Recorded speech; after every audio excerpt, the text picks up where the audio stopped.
Hi, I'm Stacy with WTI. What is the funnest way to spruce up any area? It's with a neon sign like this coffee sign from Brochao. I really love the variations and the brightness that this coffee sign provides, and it really adds so much fun to my coffee area. The sign is about the same size as a kitchen clock.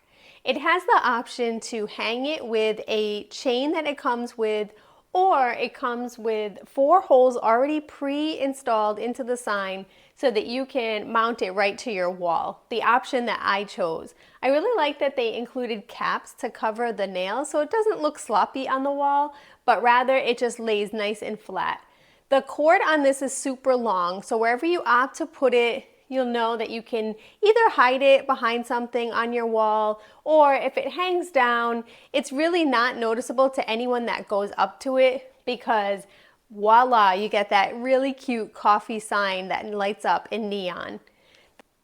The sign does not blink, but it has 3 settings so that you can adjust the brightness as needed.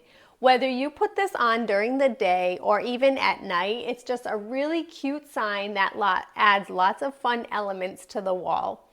I really feel that the quality of the sign is really well done. The plexiglass is durable and it really stays mounted to the wall so easily, so I don't have to worry that it will fall down. If you're looking to add a really fun element to your wall, go with a neon sign from Brochao. You will love that they have so many different options and it just makes it really fun. And that's my point of view.